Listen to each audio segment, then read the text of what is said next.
कानून की व्याख्या करने वाले सरकार के अंग को क्या कहते हैं? न्यायपालिका। कानून का संरक्षण करने वाले अंग को क्या कहते हैं? न्यायपालिका।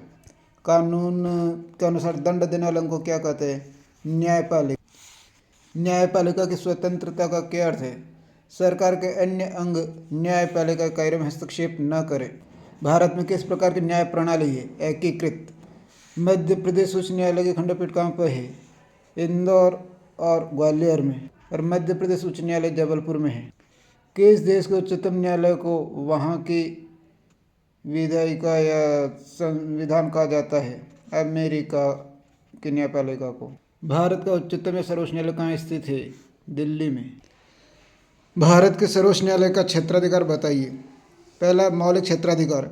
इसके तहत संघ और राज्यों के बीच के विभिन्न विवाद तथा राज्यों के विवाद आते हैं। दूसरा है अपील क्षेत्राधिकार। इसके तहत दीवानी, फौजदारी तथा संवैधानिक मामलों से संबंधित मुकदमों की अपील पर सुनवाई करना। सलाहकारी।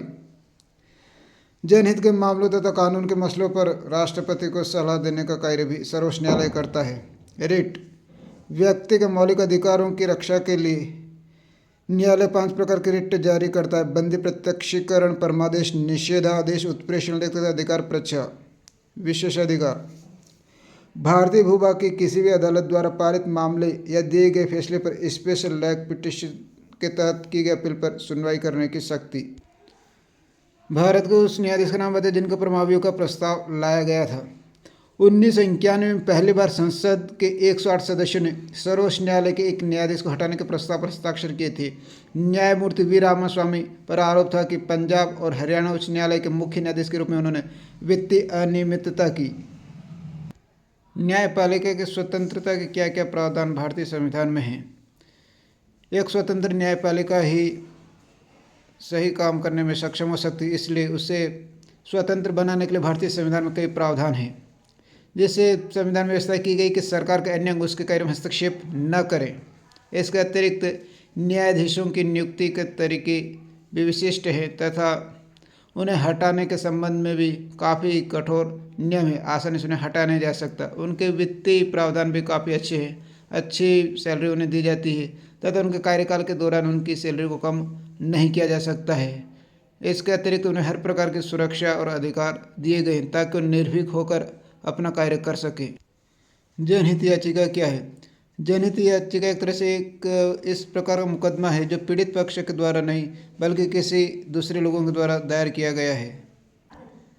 1979 में समाचार पत्रों में बिहार की जेलों में विचाराधीन कैदियों के बारे में कुछ खबरें छपी थी। यह पहली जनहित याचिका के रूप में प्रसिद्ध हुई। न्यायिक पुनरावलोकन क्या है?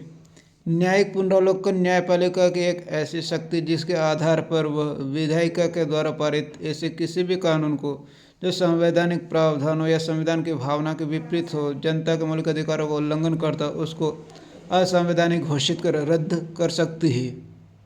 न्यायिक सक्रियता और न्यायिक पुनरावलोकन के माध्यम से न्यायपालिका काफ़ी सक्रिय हो जाती है और लोगों के हितों का संरक्षण करती है। इसे ही न्यायिक सक्रियता भी कहा जा सकता है।